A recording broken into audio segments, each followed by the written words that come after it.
Welcome back to another episode of Excuse My Baggage. My name is Shayna. My name is Paul, also known as Rutgers Mo. Thank you for being here today, Dad. And thank you to our sole listener. My apologies for the delay. I think it's been about a month since we've done a Excuse My Baggage episode.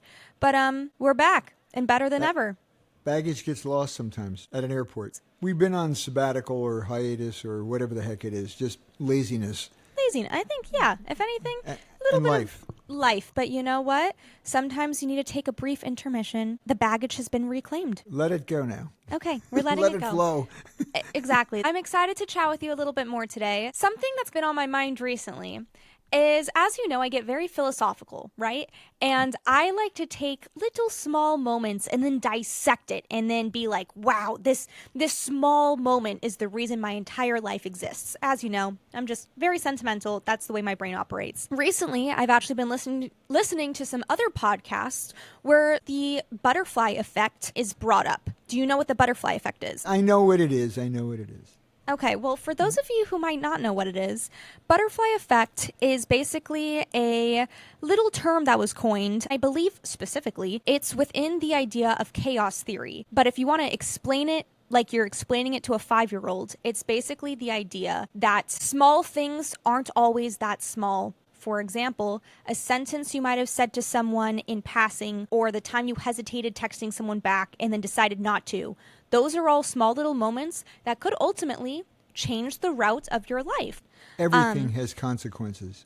Everything does have consequences. That's what you're saying. Basically, so that is the butterfly effect. And I've just been... you're left with the premise that either everything you say has import, whether you just nod your head, or don't nod your head, or say something, or don't say something. Everything is important. Everything Well, is at the same time, simultaneously, I guess if you're a nihilist, maybe you think nothing is important. But I'm on the kind of other end of the spectrum at the moment. I mean, subject to change. I am the exact opposite, where I'm like, no, everything is important. Today, I kind of wanted to explore some of those moments, especially those moments in your life where it's those little decisions that changed the route of your life that led us to this very moment today. With the premise that everything that I say, even in this podcast, can have an impact on God knows what, the future of humanity. Exactly. The future of humanity depends upon this moment. Maybe that is a little bit of an extreme way of thinking of things. Like, obviously, it's sarcasm. I don't like the fact that you said it's sarcasm. That pisses me off right now. You're telling me that everything is important, and then you're being sarcastic about it. I don't want to continue having this conversation. Yeah, I was just going to say, that's the end of the podcast, so I mean... No, that's it. That's it. Well, let's start it again. Let's start over. Okay, so with that being said, I have a question for you. Did you ever receive, like, a random compliment, and how did it...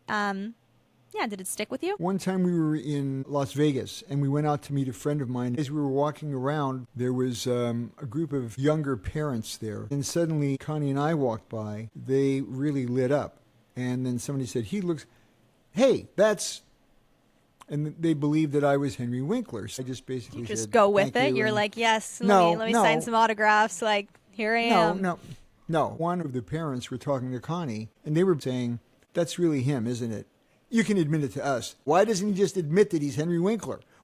And she said, no, he's not the Fonz. No, he is. And you could have caused a PR crisis for the Winkler if you wanted to. I can think of an insult that stayed for quite a long time. When I was 7 or 8 at the most, we had moved from Newark to Belleville, New Jersey. I was walking down the street, and there was some guy, and I think he was a drunk, and he said, you've got big ears. You look like Dumbo.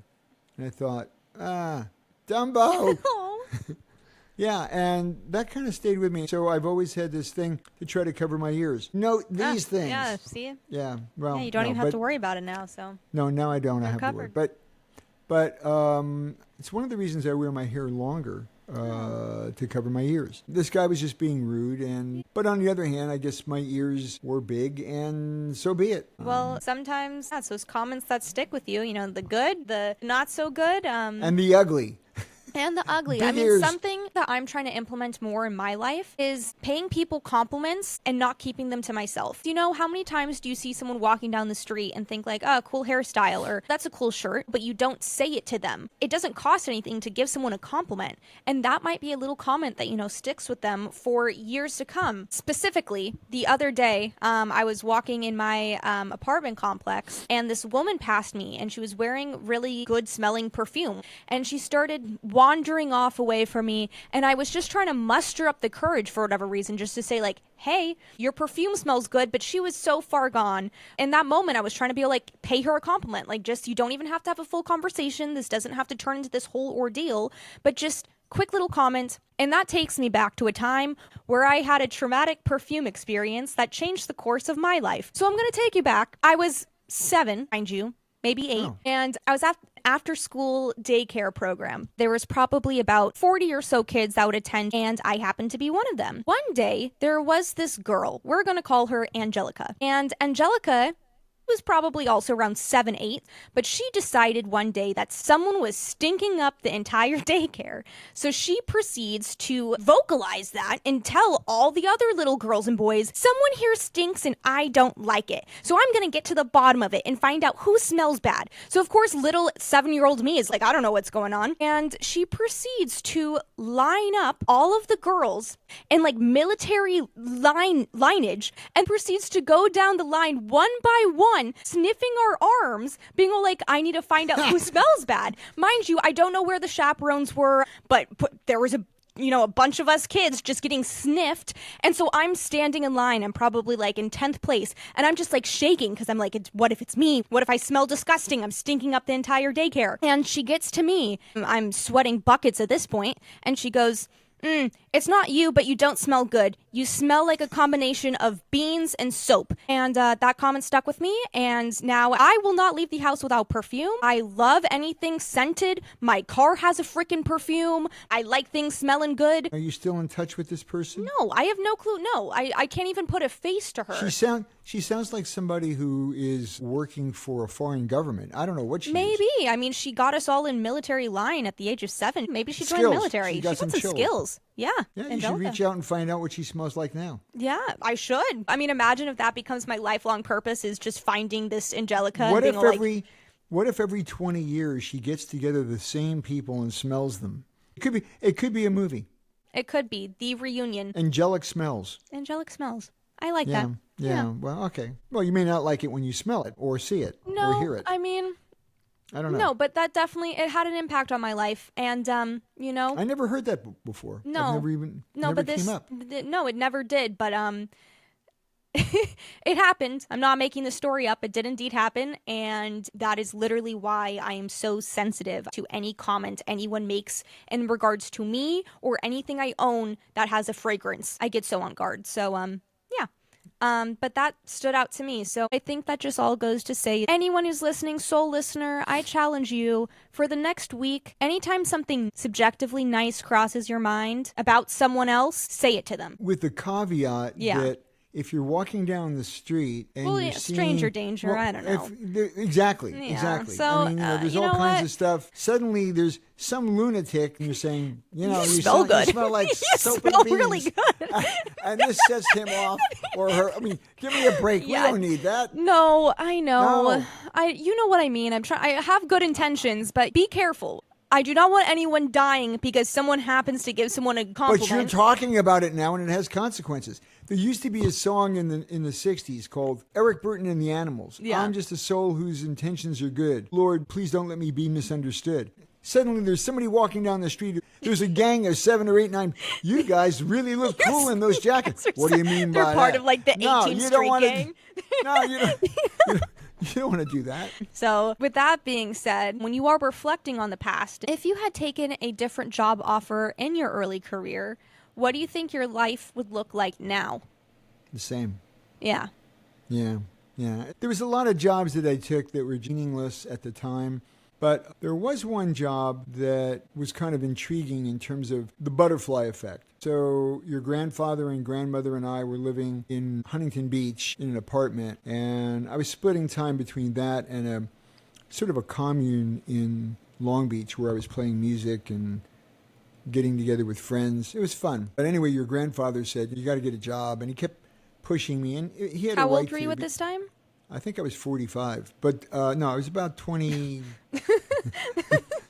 20 I was 22. 22, 23. Basically, he had told me, look, you got to get a job. You know, you're a lazy bum. And I was. Anyway, but back in the day, there used to be newspapers, and there was a whole employment section, and they had management trainee positions. Those were usually just come-on jobs for sales. I remember, and the interviews were being conducted not far from where I was living. So I went in for the interview, and they said, you can start tomorrow. And I didn't even know what I was starting for. I was just trying to get my father off my back. Yeah. And you had no clue what the job was, though, when they gave you the offer. The ad was written in such a way that you really couldn't tell. You know, what does the job entail? Well, you need communication skills. You need listening skills. You need reading skills. That's all well and good. What the hell is the job all about? It's about those things.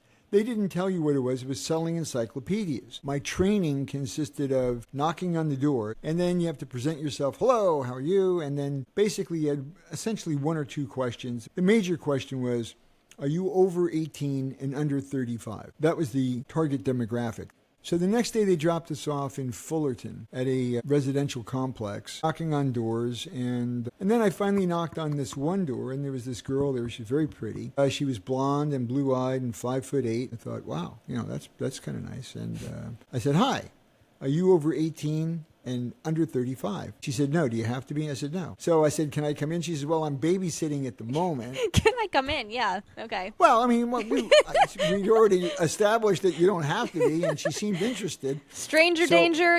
It's a different era.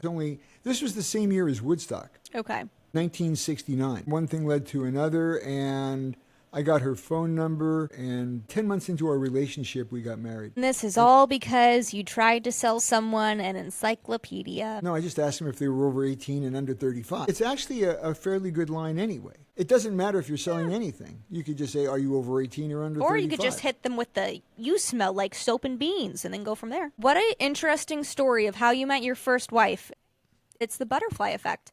It's that one little decision, meeting Janet, then going from there. Right. Thank you to the inventor of encyclopedias. Well, yeah, that's, again, now we have Wiki. We don't need that. I know, but it's the little things, Dad. It's the little things. So with that being said, do you believe that that was kind of an instance that was guided by fate? Or do you think we have some type of freedom to shape our own life trajectory? Do you think it was written, you know, in your deck of cards? Paul will be selling encyclopedias 1969 and meet his first wife. I think it's random. You mentioned before chaos. I think Yeah. a lot of it is chaos theory. There's a lot of different events that happen. You and I, and a lot of people, will connect dots. The reason for that is the universe is calling. But the reality is, it's how you look at it. If you want to basically tie it together, you can tie it together. If you want to say that none of it applies, you can reach that conclusion. They're all valid. Yeah. I think it's just chaos, that's all. It's just random. How many people have walked down the street and thought that you smelled like soap and beans? Maybe one other person. Maybe nobody. Now, God only knows. They'll be calling you soapy. But I don't think it's happened before. But there used to be a song by Jim Morrison, not related. Hello, I love you, won't you tell me your name? Anybody who's walking down the street was fair game. That is to just say, hey, what's your name? And you want to get something to drink, or you look hot, let's get together. That was 1960, 69, 68, that era. In 67 was the summer of love, definitely in California. I was in New Jersey. So a lot of things occurred. And when you say it's the summer of free love, if you could kind of take us back a little bit too, because you had Woodstock, you had the hippie era. What was that like? Back in the 60s, we had words like groovy, and that's hip, and I'm down with it. Prior to that, they had the beatnik generation. The beatniks were a little bit more educated than hippies. Hippies were into drinking, sex, drugs, rock and roll. That was pretty much it. And the counterculture. Were there others who weren't? Yes. But a large majority of them were essentially growing their hair long and just dropping out of society and dropping in. Kind of interesting, a slight digression again. Try to remember where we are so we can bring it back. I'm trying. Okay. Reel it in. Yep. Yesterday, Connie had someone here, handyman, and he has a hat. He's got a beard, somewhat toothless, And he's probably Did my he smell age. good? I don't know. I didn't smell him. I wasn't interested in smelling. I don't know. Maybe next time he shows up, I'll smell him, but probably not. Please don't. No, I'm not going to do that. But in either case, It's going to make headlines. Henry Winkler arrested for sniffing toothless electrician. so anyway, he had a number of pins. One was "Stop the War." He had the peace symbol up Yeah. there. So he's an old hippie, and I could relate. And he had the Grateful Dead, the Deadhead pin on his hat as well. And I called him out on it. I said, "Hey, you got a Deadhead pin on your head?" He said, "Yeah, I know." And he was saying it though a little bit less, kind of toothless. He was Toothless. toothless. Yeah. Yeah. But the late '60s, you have a cousin Jody who went to Woodstock. She was there. I guess, can you give a one-sentence description, like what even was Woodstock? For those who are listening in the year 2050 and they're like, what the hell is this? What's a one-sentence description of what Woodstock was? In August of 1969, there was 3 days of love and music and not war. And there was close to 500,000 people who showed up. A lot of people. Yeah. They showed up supposedly at Woodstock. It wasn't at Woodstock. It was at a farm, whatever. It was somebody who lent his land to them putting up the stage, the acoustics, the election. A lot of... You can actually see what happened. There's a great movie. It's a documentary, but it talks about the bands that were there. So you have things like Coachella Valley, right? I was going to say this sounds like the 60s Well, that's where Coachella. they got it. Okay. Well, no, that's where they got it from. Coachella didn't exist Well, before obviously, Woodstock. yeah. You know, Woodstock, and Which there's this is been actually several. Coachella weekend. You had some bands that you probably would have heard of. Jimi Hendrix. I think the Beatles just chose not to show up. Another friend of mine, a guy named Stu, he went as well. But he was living back east in New Jersey, and I was living in California. Stu came out to see me in California. We hitched up from Huntington Beach to San Francisco to visit a friend. We were 22, maybe 23. We wound up at Big Sur. I remember having hot dogs and beans. Not the kind of beans that you smelled like. No, probably not. We have a correlation. I think it tasted really great. Hot dogs good. and beans when you're hungry Yeah. is fantastic. Sorry, what is this regarding? I'm not sure really what it's regarding. It's just conjuring up memories. Yeah. It's just, you know, it was sort of like spur of the moment. Any closing thoughts in regards to that elaborate definition of what the 60s were chaotic. kind of like? Chaos. And that's all what today's episode's about. It's not. There are people who plan their lives who are very thoughtful. They plan it out. They know what they're going to do. They stick to it. If it doesn't go their way, they try to get back on their plan. There was no plan. Yeah. There was absolutely no plan. It was just sort of like, well, what do you want to do? I don't know. And we just went with it. So be it. So if I would have been back in New Jersey, I might have gone to Woodstock, but I was already out in California. I guess what I'm saying is the butterfly effect is a good way of describing it. I don't think butterflies have a lot of thought process. I'm not sure. Maybe they're all Einstein geniuses, but I don't think so. I think basically it's just where the wind takes them, and they're going from one flower to another. I'm no butterfly expert, but one time I saw snippets of a documentary talking about the great butterfly migration and how butterflies are actually some very intelligent creatures. So I feel like we should not be roasting the butterfly intelligence right now. Like, just because we cannot understand them does not mean they're not intelligent. I'm not saying that they're not intelligent. For all you know, your entire life has been dictated by a butterfly up in the sky, down on a cocoon. You know, you're 3/4 of an inch is a perfectly splendid height. Yes. Control your temper. Was this Alice in Wonderland? Yes, of course. Yes. The butterfly and the caterpillar were great. I did like that character. Yeah, that is, thanks to you, one of my favorite movies is Alice in Wonderland. One of my favorite Disney movies. Love the Cheshire Cat. Yeah, the Mad Hatter, Queen of Hearts, all of that. You may have noticed I'm not all there myself. Exactly, but I guess it was... some go this way, some go that way, and some take the shortcut. Yes, Disney or not, that's in my top 10. Yeah, it's wacky. Was it made in the 60s? No, it was actually made in 1950 or 51. Okay, it does kind of have the trippy acid vibe kind of going on. But it had nothing to do with that. It was written in the 19th century by Lewis Carroll, and why he wrote it, I don't know. Again, Google Google is your Google's our friend. friend. I know. I guess we've reached a consensus that for now, life is not guided by fate. According to the Paul rules, it is all chaos. It's beautiful chaos. We can try to make of it what we will. That's about it. And understanding it or not understanding it, does it make any difference? Does it change the outcome? You could have that discussion, but we're not having that discussion. No. We've had the discussion that you smell like soap and beans, and there was some girl who's been named Angelica, who smelled everybody, had everybody lined up. Where was the teacher during all of this? I don't know. What kind I have no clue. Yeah, well, see, I don't know which they were. They were somewhere. That's why Trump is getting rid of the educational department. Yeah, maybe, but he probably heard about this soap and beans crap, and he's paying her back. Yeah, well, it's a little late. But that happened. So, random side note though, what's a seemingly insignificant habit or routine that kind of shaped you into who you are today?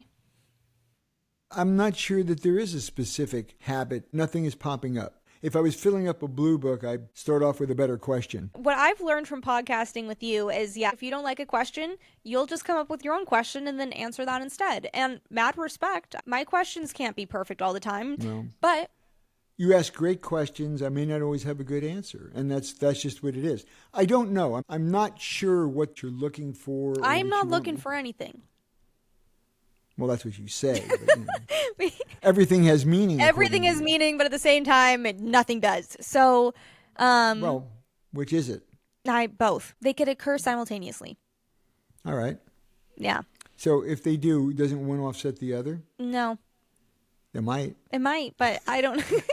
We have to ask the great butterfly in the sky that question. I don't know. I guess one that kind of, I don't really want to say it shaped my life, but like this was a little habit that I would do back in middle school and high school. On the back of every single exam I would take, I would do 18 exclamation points and 18 lines underneath it.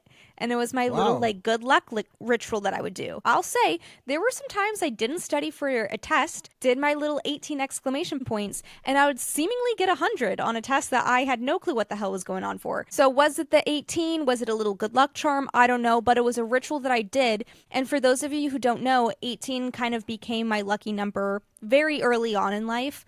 It has roots in the Hebrew language. The 18th letter of the Hebrew alphabet is the letter Chai, and that letter basically means life. Or no, you're close. There's actually two letters. There's a Chai. And a Yud. Right, that's two letters. It's not the 18th letter. It stands for 10 and 8, which comes out to 18. In either case, L'chaim. We can basically Google it and find out later. We could Google it. Yeah, Google's our friend. We'll find that out. But basically, you may be right. You may be wrong. I don't know. I could be wrong. The 18th letter of the Hebrew alphabet, it's Saudi. Why do I not even Saudi. know it?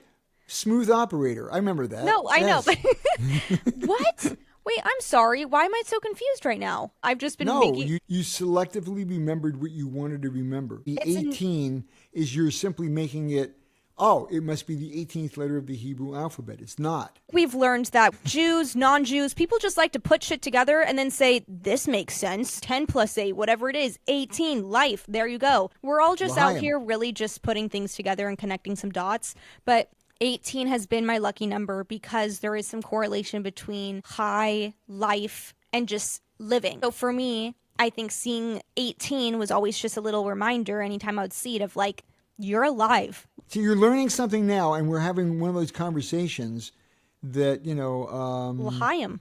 L'chaim. All right, there you go. Well, I think that's a good jumping off point for today, don't you think? L'chaim. Good. L'chaim. L'chaim. Well, cheers. Cheers. L'chaim to life.